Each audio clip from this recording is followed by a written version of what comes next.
Hey everybody, happy Monday, hope you're well. Today I woke up with the unbelievable urge to wear emerald green. I am covered in head to foot in emerald green except for this here, which are both colours of the heart, which reminds me of the fact that this is the week of love. We're leading up to Valentine's Day. This is often a time that relationships go under a lot of strain, as a lot of expectations are there. But it reminded me of the fact that we're living in a dual world at the moment that is drawing into oneness. And for those of you who have been seeking to move beyond your responses and reactions to life and finding it challenging to deal with other people's responses and reactions, remember that there are many people that are living in their first three energy centers, the root chakra through to the solar plexus.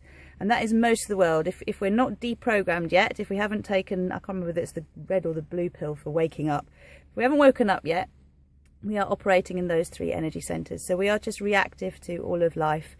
And this plays in with that whole idea of what is predestined and what is free will. Basically we just react. We create more karma, and until we start making conscious choices, that's what happens. In the meantime, there are those of us who want to move through and activate all 7 of our energy centers, and all 12 or all 15, depending on what you believe. There are lots of energy centers connecting us to higher and higher dimensions. But the gateway is the heart. And for all you Christians, it was said that the only way to God was through Jesus Christ. And actually, when we think of the symbol of the cross, symbolically, the center of the cross is the heart. So interestingly, again, part of synchronicity, the colors I'm wearing today, I was half asleep when I chose them, are heart colors. So I'm working very much with my heart center because this is where my blockages are. They've moved from my sacral center, my solar plexus, through to my heart, and I'm moving energy up and out. So in this week of love, I'm not being sarcastic, I'm just winking a little bit. In this week of love, consider those who basically aren't playing game. They're not playing ball. They don't want to wake up. That's their choice. They have free will. And you don't have to be responsible for everyone else. You're responsible for yourself, your own actions, your own thoughts. And sometimes we just have to be prepared to stand up, as I've said many times before, and say, this isn't okay. So if someone is coming at you, you are perfectly within your rights to defend yourself. We're just not going out there and packing punches looking for fights, if that makes sense. So align with the divine yourself.